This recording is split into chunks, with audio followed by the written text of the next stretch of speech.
Sa isang makabagong pasilidad na may halagang halos 5 bilyong piso at lawak na 5,000 square meters, opisyal nang binuksan ng fiber internet provider na Converge ang kanilang pinakamalaking data center sa Angeles City nitong Biyernes, March 20. Ito na ang pinakamalaki sa 4 na data centers ng kumpanya sa bansa, kabilang ang nasa Caloocan, Pasig at Clark. The technology today is not just connectivity.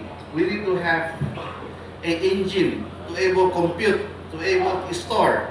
This is the one we are inaugurating today. This is called Converge Sovereignty Cloud, to able hosted our data in country.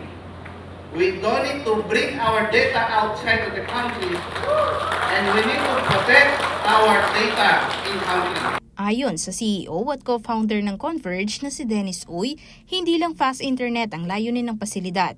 Magsisilbi rin itong sentro ng digital services para sa negosyo, gobyerno, at maging sa edukasyon kasabay ng paghahanda ng bansa sa pag-usbong ng artificial intelligence. The young generation today, we need to make sure they are prepared, they are future ready.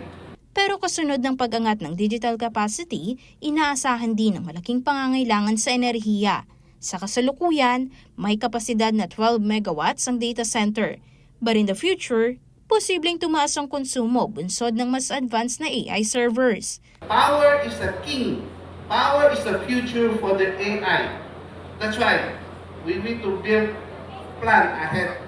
Sa susunod raw na 10 taon, tinatayang 10 beses ding tataas ang demand sa kuryente sa buong mundo dahil sa AI.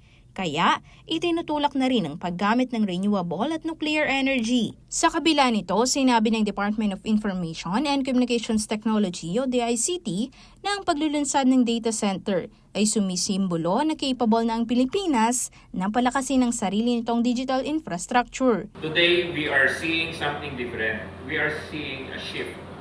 Hindi na lang tayo humahabol po. We are beginning to build forward with intention, with scale, and with clear direction. Ang bagong data center, bahagi raw ng mas malaking plano ng Converge mula subsea cables, fiber network, hanggang satellite connectivity upang maabot ang mga remote area at tiyakin na walang Pilipinong maiiwan sa digital economy. Aisel Fernando, CLTV 36 News.